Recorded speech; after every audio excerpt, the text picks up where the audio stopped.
Everyone welcome to topper interview. अब ये topper interview सोचो तुमने क्लिक किया है कि एक एकदम यूजुअल सा टॉपर होगा, बिल्कुल रोबोटिक सा बच्चा होगा। बिल्कुल नहीं, बिल्कुल गलत सोच रहे हो। हमारे सामने एकांश बैठा है। हाय एकांश, कैसे हो? बहुत बढ़िया सर, तो thank you for having me here. अरे आई एम ग्लैड कि आपने मुझे कांटेक्ट किया कि भैया करते हैं ये चीज, सो दैट यार बाकी स्टूडेंट्स को भी हम इंस्पायर कर पाए, है ना। कई सारे स्टूडेंट्स बड़े परेशान हैं, निराश हैं कि इस बार का रिजल्ट ऐसा आया। कई सारे वो लोग आपको देख रहे हैं जो इस साल 10th में आए हैं, आपके जूनियर्स, तो उन्हें भी आपको अपनी स्टोरी बतानी है कि कैसे इस साल के मैथ्स के पेपर में, लिटरली इस साल का मैथ्स का पेपर जो इतना टफ था, और मैं बेसिक की बात नहीं कर रहा हूं, मैं स्टैंडर्ड आपने लिया था, उसमें आपके 100 और 100 आए हैं। एंड ओवरऑल अगर परसेंटेज की बात करूं तो यू हैव गॉट 99% मार्क्स। मतलब डिटॉल मोड ऑन कर लिया था, है ना। 99% सारे के सारे क्वेश्चन किल कर दिए। कैसा कैसा फील हो रहा है और घर में कैसा रिस्पॉन्स था?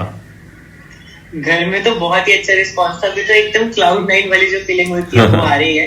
तो घर में बस पेरेंट्स के साथ रिजल्ट चेक करा था और बहुत ही खुश है। अभी सारे सबके फोन्स और मैसेजेस आ रहे हैं, तो बहुत खुश है सारे। अमेजिंग यार, अमेजिंग। और उन सारी चीजों के बीच आप ये इंटरव्यू कर रहे हो to inspire others, that is another level of commitment. So यार एक एक करके मैं क्वेश्चंस लूंगा, क्योंकि इस साल का पेपर बहुत ही कंट्रोवर्शियल रहा। जिस तरह से सीबीएसई ने कॉम्पिटेंसी क्वेश्चंस बनाए, अब आगे चल के फिर से जो नई जनरेशन है, यानी जो नई क्लास 10 के स्टूडेंट्स हैं, इनके लिए भी किस लेवल का पेपर सेट किया जाएगा, कितना टफ, कितना इजी, वो सब आज के इस एक इंटरव्यू में क्लियर हो जाएगा। Because we are directly talking to someone जिसका एक बार मैं रिजल्ट आपको बताता हूं। सो इसने मैथ स्टैंडर्ड में 100 और 100 डाले, साइंस में 99, सिर्फ एक मार्क्स कम रह गया। सोशल साइंस में फिर से डिटॉल मोड ला करके 99 अगेन। एंड अपने आईटी के पेपर में 100 और 100, हिंदी कोर्स भी लेके overall 86, and then 97 marks in English, Punjabi में 98 मार्क्स। और ये सारा स्कोर दिखाता है कि he was committed to something called hard work. Hard work से हुआ ये। यस सर, हार्ड वर्क तो था ही। तो मेरे तो करनी पड़ी। शुरू से एक बार शुरू करते हैं। जब आपकी क्लास 10 शुरू हुई थी तो कैसा लग रहा था? 10th क्लास में आए थे, नई नई किताबें थी, नई नई एनसीईआरटी की बुक्स थी, बहुत सारा नॉइज सुना होगा कि एनसीईआरटी करो, ये करो, वो करो। किस तरह से शुरू किया था? जैसे अभी जो स्टूडेंट्स 10th में आए हैं वो अब शुरू करेंगे इस अप्रैल के मंथ में। तो जैसे ही बस क्लास 10 शुरू हुई थी, तो बस वो जो वीडियोस आती कि हाउ टू बिगिन क्लास 10, तो सबसे पहले तो आपकी स्ट्रैटेजी वाली वीडियो मेरे को पहले ही दिख गई थी यूट्यूब पर। तो पहले जैसे ही वो मैंने क्लिक करा तो फिर मेरे को पूरा साल का रोड मैप मिल गया कि क्या करना है। उसमें भी आपने बहुत सारी स्ट्रैटेजीज बताई थी, वो भले ही मेरे से फुलफिल नहीं हो पाई पूरे साल में। पढ़ाई तो आखिरी में आके करी मैंने, पर फिर भी उससे मोटिवेशन बहुत मिली। जो आपके पुराने इंटरव्यू वो भी मैंने सारे देखे हैं। जो पिछले साल तो 99.6 वाला जो पर्सन वाला टॉप, वो भी चंडीगढ़ से ही था। वो भी सारे इंटरव्यूज देखे मैंने। तो ये होता है मैनिफेस्टेशन। इस लेवल का मैनिफेस्ट किया आपने कि चंडीगढ़ ने फिर से टॉप मार दिया। Yes sir. अमेजिंग। सो 10th आपने शुरू कैसे करी थी? मतलब लेट्स टॉक अबाउट कि एनसीईआरटी का कितना बड़ा रोल है और उसके अलावा जो किताबें होती हैं उनका कितना बड़ा रोल है। क्या अदर देन एनसीईआरटी किताबें करनी चाहिए और किस तरह से यूज करना चाहिए? एनसीईआरटी का बहुत बड़ा रोल है। एनसीईआरटी मतलब अच्छे से तो करनी है, लेकिन अगर हम अब पेपर का लेवल देखें तो सिर्फ एनसीईआरटी से कुछ नहीं होगा। बिल्कुल। तो थोड़े बहुत रिसोर्सेज हमें देखने पड़ेंगे। जैसे मतलब अगर यूट्यूब पर भी क्वेश्चंस हमें एक्सप्लोर करने पड़ते हैं, तो अगर आपकी ही वीडियोस अगर हम देखें तो उसमें 111 क्वेश्चंस, तो अगर वो अच्छे से कर लिए तो फिर तो मेरे को लगता है एनसीईआरटी फिर से पढ़ने की जरूरत भी नहीं है। क्योंकि अगर वो अगर याद हो गए तो पेपर की टेंशन तो छोड़ ही दो।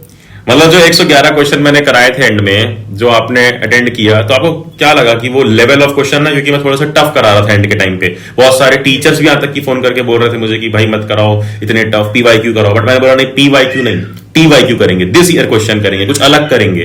तो एक बार सेट किया था, एक अच्छे लेवल के क्वेश्चन कराए थे, तो वो हेल्प हुई आपकी उससे?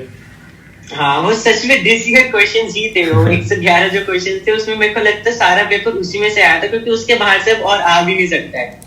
क्योंकि वो जो question I think best level question थे, क्योंकि मैंने सारी जगह एक्सप्लोर किया। यूट्यूब पे भी मतलब बहुत एक्सप्लोर कर रहा था मैं। तो इस वीडियो पे आते रुका और मैंने पेपर से पहले ये सारे जो क्वेश्चन है इनकी पीडीएफ बैठ के सारी याद करी थी एक बार फिर से, ताकि एसएसटी साइंस इन सब का पेपर बहुत अच्छा हो मेरा। Amazing amazing amazing. एसएसटी और साइंस मेरा फेवरेट है।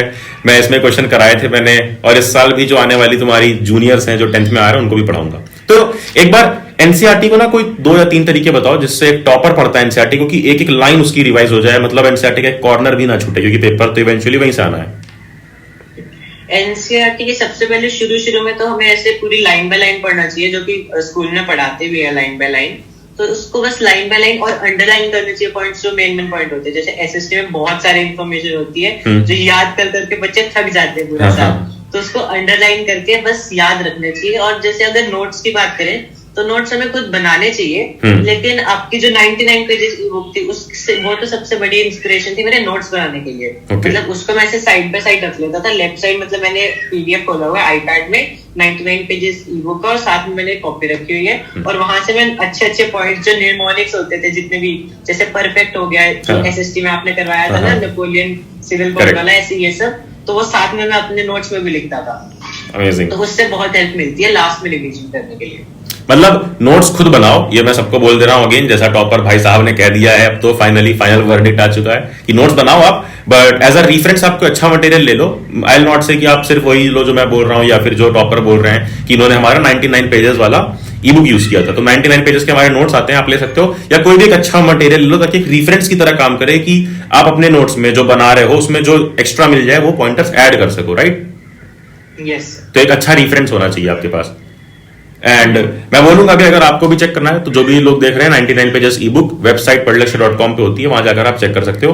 सिर्फ 99 पेज में पूरा सिलेबस है, वो काम आता है। बाकी एक बार ना सब्जेक्ट वाइज ब्रेकडाउन करते हैं। तो आपने सब्जेक्ट वाइज बताओ, सबसे पहले तो मैथ्स की बात करेंगे। इस साल मैथ्स ने सबकी बैंड बजाई, तुमने मैथ्स की बैंड बजा दी। ये कुछ समझ में नहीं आ रहा है कि स्टैंडर्ड मैथ्स में 100 और 100 कैसे, क्या पूरी ट्रेजेक्टरी रही, किस तरह से पूरे साल मैथ्स पढ़ा?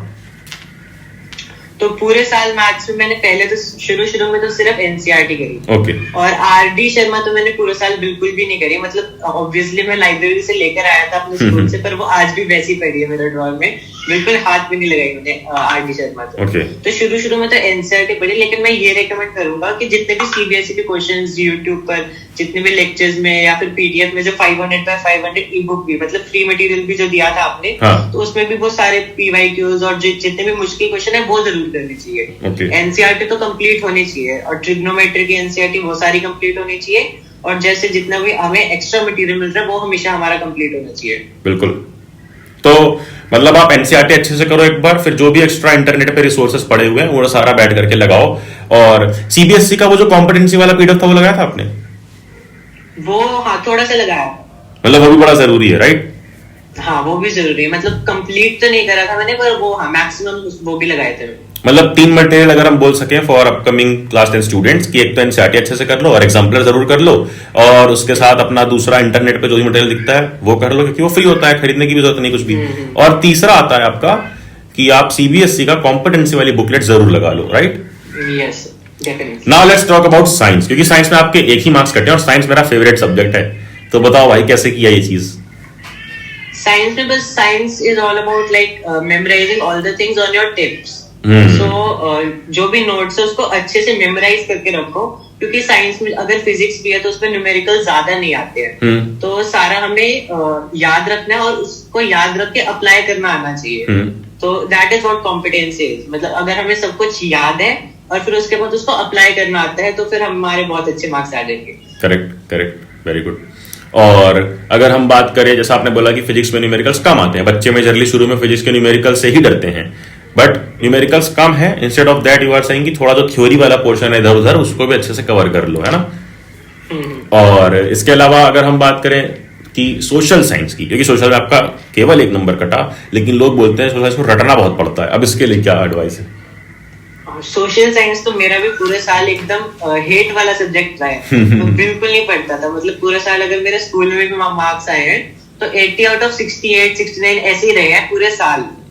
और सिर्फ एंड में प्री बोर्ड में एक बार मेरे 76 आउट ऑफ 80 आए थे। तो सिर्फ वही एक पॉइंट था जिसमें मेरे अच्छे मार्क्स आए थे एसएसटी में, नहीं तो पूरे साल मेरे बहुत कम आए एसएसटी में। तो पूरे साल मेरे से बिल्कुल पढ़ भी नहीं हुई एसएसटी में। तो एसएसटी तो मैंने बस लास्ट में आके जितना भी मटेरियल मिलता है उसको एंड मोमेंट पे आके रट्टा मारा बस। अच्छा, बहुत बढ़िया, बहुत बढ़िया। Yes sir. ओके। सो इसके बाद अगर हम बात करें कि पेपर प्रेजेंटेशन में हैंड राइटिंग का कितना बड़ा रोल है, या पेपर प्रेजेंटेशन तो एक चीज हो गई, दूसरी कि एग्जाम हॉल में जैसे मान लो अभी कई सारे बच्चे सेकंड एग्जाम भी देंगे इस साल वाले, तो उनके लिए आप क्या बोलोगे कि टाइम पेपर कैसे खत्म कर सकते हैं वो लोग, और कितनी जल्दी खत्म कर सकते हैं पेपर, पहली चीज, और जल्दी करने के साथ साथ प्रेजेंटेशन भी कैसे अच्छी रखनी है, क्लियर रखनी है कि एग्जामिनर इंप्रेस रहे, वो वाली पॉइंट।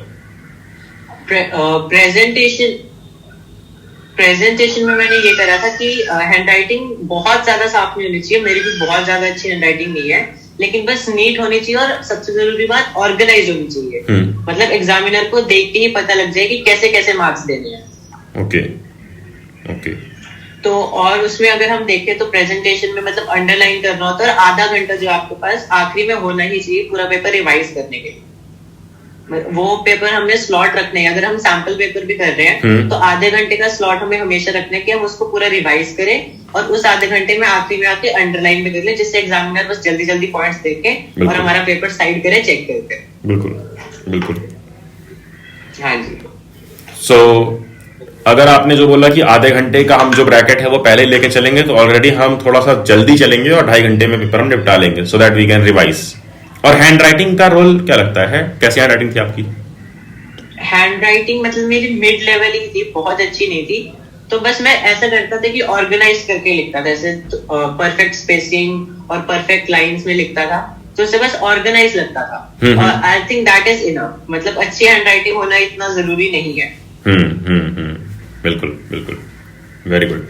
और आपको एंड के टाइम पर कैसे रिवीजन किया, जब आपका सिलेबस हो गया, उसके सिलेबस जाने के बाद कई सारे स्टूडेंट्स एंड के टाइम पर रिवीजन करते हैं, वो रिवीजन आपने कैसे किया? मतलब कोई क्रैश कोर्स लिया या एंड के टाइम पर खुद से यूट्यूब से किया, या जो भी टिप्स यूज करी वो सब कैसे किया? हाँ, एंड के टाइम पे अब मतलब टाइम मेरे पास बहुत ज्यादा नहीं था कि मैं 1 मंथ के क्रैश कोर्सेज देखूं। तो आपका जो 24 आवर्स का क्रैश कोर्स था तो वो तो बहुत अच्छा लगा मेरे को, एनिमेटेड वाला ना, क्योंकि एनिमेटेड से बेटर अंडरस्टैंडिंग मेरे को नहीं लगता ज्यादा मिलती है कहीं पर। तो एनिमेटेड लेक्चर एक तो मजेदार भी होते हैं, तो उससे ना वो वाला नहीं मिलता कि हमें कुछ और देखना है, कुछ और मजेदार देखना है, पढ़ाई में ही मजा हो रहा होता है। I'm telling you, sorry to cut you, but I'm telling you, जब मैं ये बना रहा था ना 24 आवर्स वाला क्रैश कोर्स, मेरे ऊपर एक हेडेक था, हेडेक कि यार तू क्रैश कोर्स कहाँ बना रहा है, ये वो भी एक नई चीज ना। आपको क्या होता है, जब आप मार्केट में एक नई चीज लाते हो ना, तो वो एक्सेप्ट करना बड़ा मुश्किल है, क्योंकि लोग देख रहे हैं 1-1 महीने वाला क्रैश कोर्स, 2-2 महीने वाला क्रैश कोर्स। अब उनको आप कैसे ये चीज बिलीव कराओगे कि भाई 24 आवर्स में एक टाइमर के साथ हमने पूरा सिलेबस कराया है, बीच बीच में एनिमेटेड क्लिप्स आएंगी, कैरेक्टर्स आएंगे जो तुम्हें मजा बनाएंगे, थ्रू आउट द जर्नी तुम बिल्कुल बोर नहीं होगे। वो चीज एक्सेप्ट कराना बड़ा मुश्किल था। And if toppers like you are accepting that, that's a relief for me actually, कि यार अगले साल और भी बच्चों से एक्सेप्ट करेंगे और अप्रिशिएट करेंगे कि हाँ किसी ने नया कुछ मार्केट में ट्राई किया। वो डोपामिन क्रेविंग कट हो जाती है एनिमेटेड लेक्चर से। अमेजिंग यार, अमेजिंग। मतलब जो बीच बीच में इधर चेक करना होता है वो वहीं पे मिल जाता है। बहुत बढ़िया, बहुत बढ़िया। मतलब जो आपके पास अपना, मतलब आपके पास अपना खुद का टाइम था other than the crash course वाला थिंग, वहां पर आपने कैसे पढ़ा, किस तरह से रिवीजन किया आफ्टर सिलेबस, वो बताओ, सो दैट ना अभी जो कई लोग देना भी चाहते हैं सेकंड बोर्ड एग्जाम, वो लोग भी जल्दी रिवाइज कर लेंगे। तो मतलब मैं हमेशा प्रिंट आउट्स निकाल के रखता था, क्योंकि मतलब अगर मैं हमेशा आईपैड पे भी अगर मैं 99 वाले नोट्स जो रखूं ना, तो 99 वाले नोट्स की मतलब क्विक रिवीजन के लिए हमेशा कुछ ना कुछ तो चाहिए होता है। जो हमने गंदी हैंडराइटिंग में नोट्स बनाया, थोड़ा लेंदी वो हमेशा काम नहीं आते, तो क्विक रिवीजन के लिए कुछ चाहिए होता है। तो मैं बस उसका ना प्रिंट आउट निकाल लेता था, तो प्रिंट आउट निकाल के कुछ डिस्ट्रैक्शन भी कट हो जाती थी, तो बस एक बार नोट्स रिवाइज कर लिए और फिर बस क्वेश्चंस लगाता रहता था। Okay okay. तो 5 मार्क्स वाले क्वेश्चन बस निमोनिक्स और रट रहा हूँ बैठ के, निमोनिक्स से सारा याद कर रहा हूँ। फिर उसके बाद अगर 4 मार्क्स वाले हैं, 3 मार्क्स वाले तो उनको अटेम्प्ट करके देख रहा हूँ। फिर उसके बाद फिर बीच में यूट्यूब पे अगर कोई पेपर अटेम्प्ट स्ट्रैटेजी आ गई तो वो देख ली बस। Wow wow, very good. अच्छा, पेपर अटेम्प्ट स्ट्रैटेजी आपने बोला, अच्छा उसके पहले यार मैं ना एक बारी मैं निकालता ही हूँ वो 99 वाले नोट्स, वरना सबको लगेगा ये कौन से नोट्स की बात बार बार हो रही है। एक बारी मैं ढूंढता हूँ किधर है, इधर टेबल के नीचे ही कहीं पड़े होंगे, हमारा पूरा स्टूडियो फैला हुआ रहता है कहीं ना कहीं।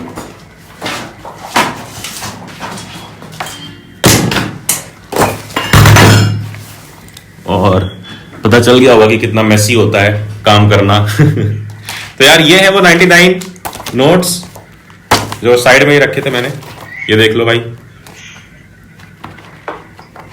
ये है हमारा सोशल साइंस का पूरा 99 पेज में कलरफुल तरीके से पढ़ सकते हो। ये है साइंस का 99 पेज में कलरफुल तरीके से कर सकते हो, और ये है मैथ्स का 99 पेज में कलरफुल तरीके से। तो ये नोट्स बड़े काम आते हैं स्टूडेंट्स के, टॉपर्स के, यहाँ तक कि बैक बेंचर्स के, सबके। तो तुम भी जाकर के ले सकते हो, padlakshya.com पर मिल जाएगा इस वक्त। एंड फॉर हिम जिसने इतनी मेहनत की, तुम्हारे लिए एक फायदा करा रहा हूं, तुम्हारे लिए एक कूपन कोड दे रहा हूं टॉपर, उससे तुम्हें डिस्काउंट मिल जाएगा, जो भी लोग देख रहे हैं। नाउ कंटिन्यूइंग कि यार पेपर अटेम्प्ट कैसे करते थे आप, सेक्शन स्टार्टिंग टू एंड या एंड टू स्टार्ट, या किस तरह से करते थे, या अपने से चूज करते थे? मतलब पहले मैं पूरा थ्रू आउट ईयर इसको टेस्ट करता रहता था अपने स्कूल एग्जाम्स में। ठीक है। क्योंकि फिजिक्स, केमिस्ट्री, बायो, अगर मैं साइंस की बात करूं तो सबसे पहले मतलब सबसे स्ट्रॉन्ग मेरा फिजिक्स है, फिर केमिस्ट्री, फिर बायोलॉजी। ओके। चाहे बायोलॉजी, आई वुड रिकमेंड कि बायोलॉजी पहले करो क्योंकि ज्यादा वेटेज का है, पर फिर भी मेरा स्ट्रेंथ वाइज तो मैं फिजिक्स पहले करता था। तो स्ट्रेंथ वाइज करता था, तो फिर बस वो स्ट्रैटेजी अगर मेरी काम कर जाती थी पेपर में तो मैं आगे कंटिन्यू करता था। तो फिर मैंने ऐसे ही करा था, जो रियल मेरा वी बोर्ड एग्जाम भी हो उसमें पहले फिजिक्स, केमिस्ट्री, फिर बायो।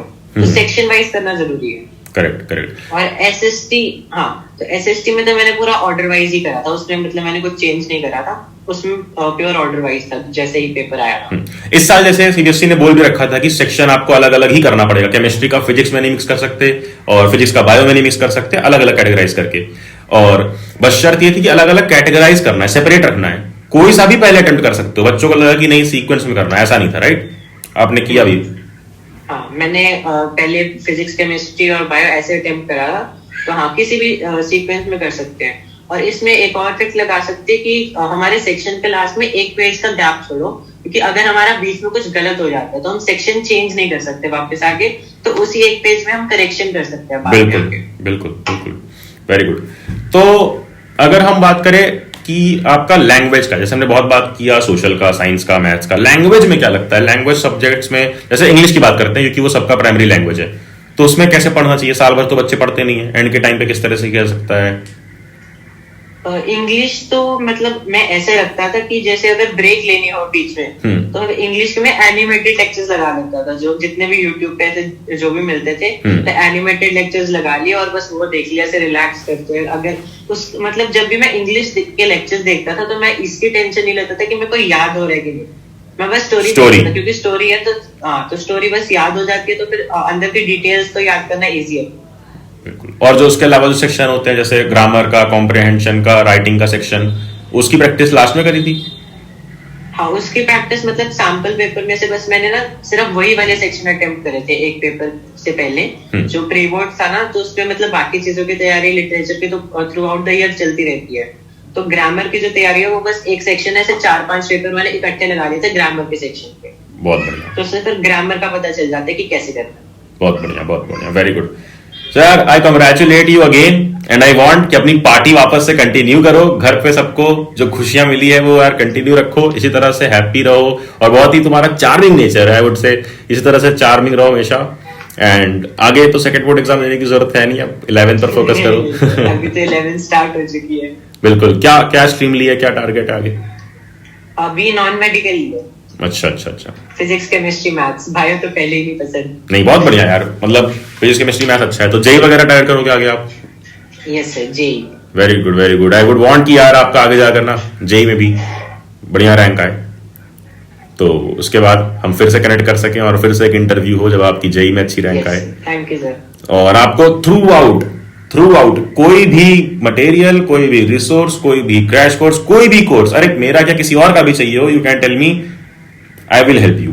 आई जस्ट वांट कि जैसे आपने 10th में किया वैसे आगे भी जेई वगैरह में भी करो, एंड इसी तरह से keep moving forward. And the final thing I will say to all my juniors is कि 10th में ना मजे कर लो, एक लास्ट पर मजे कर लो, अच्छे से मजे कर लो। हाँ, ये देखो एक टॉपर बोल रहा है जिसने खुद पढ़ाई की है। क्योंकि शुरू में हम सब सोचेंगे मोटिवेशन तो होगी, लेकिन फिर वो एंड में ही पढ़ रहे होते सारे, तो बिल्कुल भी टेंशन मत लेना, क्योंकि सारे ही एंड में ही पढ़ रहे होते हैं। अगर तुम्हारे पास 1 महीना या 1 हफ्ता भी है ना, तो उसमें भी पढ़ाई हो जाती है, तो उसमें भी बस टेंशन मत लेना, क्योंकि 1 हफ्ते में भी हो जाता है सिलेबस अगर लास्ट में करना है तो। बिल्कुल। तो बस एंजॉय करना अपना पूरा साथ। बिल्कुल। सो यार इसी के साथ let's wrap up this interview क्या है, प्रॉपर चैट थी हमारी। बाकी मैं चंडीगढ़ जब भी आऊंगा हम मिलकर एक पॉडकास्ट करेंगे बढ़िया सा, ताकि एक प्रॉपर डिटेल में बात हो सके, क्योंकि और मैं डिस्टर्ब नहीं करना चाहूंगा। पीछे मुझे पता है आवाजें आ रही हैं कि जल्दी आजा, पिज्जा खाना है, पार्टी चल रही है। तो यार इसी तरह से आगे बढ़ो। Love you all. जितने लोग हमें यहाँ देख रहे हैं, नोटिफिकेशन दबाओ कि आने वाले वीडियोस मिस ना हो। इसी तरह से पढ़ो, 99 पेजेस के नोट्स भी आपको डिस्क्रिप्शन में मिल जाएंगे। एंड करना क्या है आखिर में, जा पढ़ ले।